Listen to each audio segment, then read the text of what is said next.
Well, there we go. As we all know, Australia is very famous for beaches, and especially one known around the world, Bondi Beach.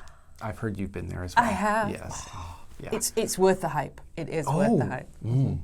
Well, this article disagrees slightly, but only in one way. You see, people do love going to the beach. They love walking.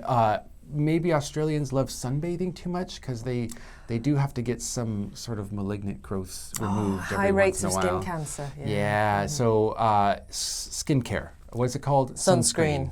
You gotta put that on, and lots of it. Yeah. Anyways, but back to the article. Love the beach, and this Bondi Beach is a very, very popular area. So people really want to stake out the best positions possible. And there's another thing that's popular at the beach these days, and that is the canopies.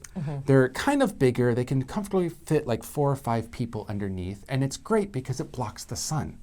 But it leaves all 4 walls open so that you can see everything, right?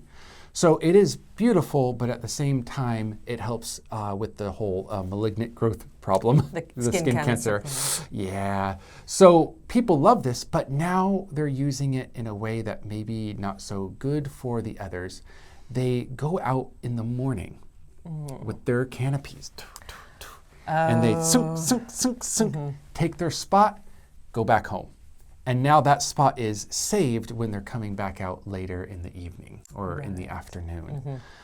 This has caused canopies to be like a virus spreading all over the beach, blocking popular activities like beach volleyball, running, or exercising, or even sunbathing for some people since they're everywhere.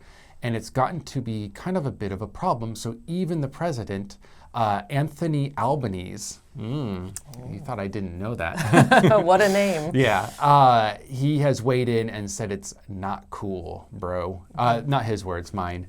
And basically they're trying to figure out, should we ban them or do we regulate them? How do we get this back to being a more fun area to come to rather than a stress for some people? Yeah, and that's where we are. No update yet.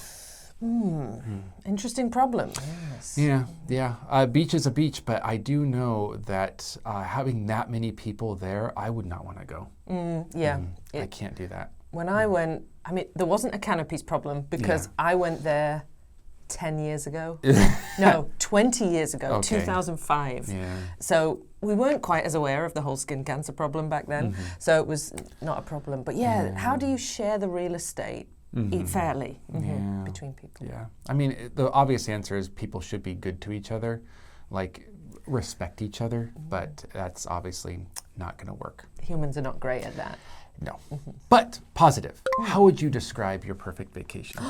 Well, I've said before, at this particular age, the idea of relaxing beach vacations is amazing. But again, something else that I thought about that I'd really like to do, because I saw it on YouTube fairly recently, was to go to the not the Antarctic, to northern Russia, I think, or northern Finland, Sweden, that area, and stay in one of the hotels that has a sort of domed glass or plastic roof, so you can look out and watch the aurora borealis. You can go dog sledding, you can go what they call skidoo riding, all the sort of snow activities. What's a skidoo? A skidoo is like a motor, it's like a jet ski but for snow. Oh, okay. Yeah. All right.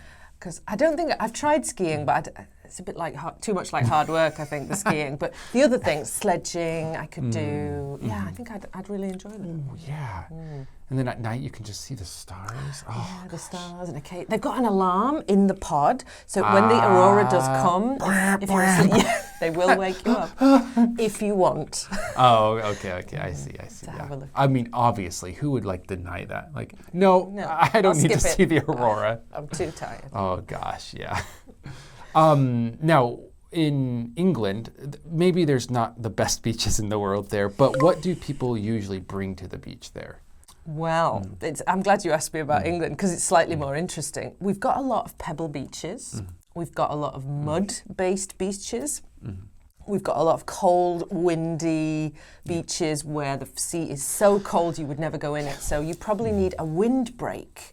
And these have existed since the 1950s, and they're it's a series of wooden sticks with a sort of mesh or fabric cover between them, and you sort of stake it out next to you in whichever direction the wind is blowing, and you sort of like crouch behind it and pretend you're sunbathing or something. And that's the British method of trying to sunbathe or trying to enjoy the sun when it's actually freezing cold. Got to take a bucket and spade. Sandcastle baking. Baking sandcastles. And the pebble beaches are quite cool because you can find nice pebbles to paint on, or when the pebble beaches you can't build the sandcastle, so you can build like little towers out of the pebbles. What are those called? Cairns. Cairns, that's right. Cairns. It has some mythological meaning, but I don't really know what that is. I don't know either, but they're fun to build. Yeah. If it calls some god down, who knows? Maybe. Fun day. Yes. Yeah. Maybe that's why I've had so much good luck in my life. I built a lot of cairns as a child. Oh, wow. Going to the beach in England doesn't sound as good as Australia. Yes. Really don't plan on it if you're going to visit the UK. Okay, wow. All right. Well, on that bombshell, I guess it's time for us to head on our way over to the vocabulary. Now, these are nice little pebbles or sandcastles that you can pick out and put into your everyday beach of vocabulary, stretch of sand that you are building every single day for your English skills. And we'll see you next time. Bye.